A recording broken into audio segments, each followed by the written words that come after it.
বন্ধ। মূলত jute factory, এখানে পশ্চিমবাংলা সবচেয়ে বেশি পাট চাষ হয়, ইন্ডাস্ট্রি বেশি, বাইরে থেকে হাজার হাজার লোক চাকরি করতেন, কারখানা বন্ধ, নাহলে ধুক ধুক করছে, নতুন চাকরি হয় না, চাকরি চলে যাচ্ছে, আগে যা ওয়ার্কার ছিল তার চেয়ে কমে গেছে, তাই পাটের চাষ কমে গেছে।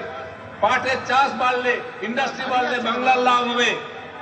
কেবল কেন্দ্র সরকারের ভর্তুকিতে পাট শিল্প চলছে, নতুন কোন প্রকল্প, নতুন কোন এখানে আবিষ্কার করে পাটকে পপুলার করার কোন চেষ্টা নেই টিএমসির, খালি লুটের রাজত্ব চলছে।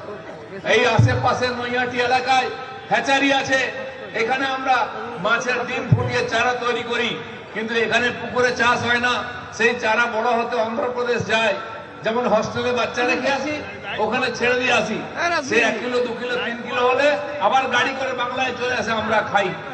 এখানে চারা তৈরি হচ্ছে, এখানে খাওয়ার লোক আছে, চাষ হচ্ছে অন্ধ্রপ্রদেশে।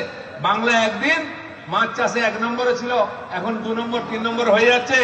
খাবার বেলায় আছি, চাষের বেলায় নাই, তো কি আনবো? গম আনবো, তারপরে মাছ আনবো, ডাল আনবো, সরষে আনবো, তো আমরা কি করব? আমরা কি দেবো? পশ্চিমবাংলা থেকে পরিযায়ী শ্রমিক দেবো। ছেলে মেয়েরা কাজ করতে চলে যাবে বাইরে, লেখাপড়া করতে বাইরে যাবে, চিকিৎসা করতে বাইরে যাবে, এখানে কি হবে? এখানকার চাকরি কে পাবে?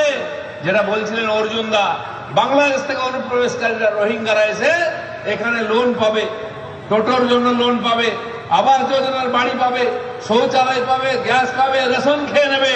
আপনার ছেলে মেয়ে বাইরে যাবে, ওরা এসে এখানে কাজ পাবে। তাই এটা বন্ধ করতে হবে। এসআইআর যখন শুরু হলো, দিদিমণি তার নেতা নেত্রীরা গর্জন করছিল, করতে দেবো না, হাত কেটে দেবো, পা কেটে দেবো, রক্ত গঙ্গা বইয়ে দেবো, গাছে বেঁধে দেবো। কি হলো? আজ সুর শুনুন দিদিমণি, কলকাতা থেকে কুচবিহার চিৎকার করছেন, ইলেকশন কমিশনকে চিঠি লিখছেন, বন্ধ করুন, বন্ধ করুন। কেন? ভাইপো যাচ্ছে ইলেকশন কমিশনে দেখা করতে, বলছে আমার কান মুলে দিয়েছে, আমাকে আঙুল দেখিয়েছে, আমি রাস্তায় গড়াগড়ি দেবো, আমি সভা করব। কেন? এসআইআর তো সারা দেশে হচ্ছে, 2 শব্দ নাই। বিহারে 65 লক্ষ নাম বাদ গেল, এখানে 1 কোটি যাবে, 58 গেছে খালি।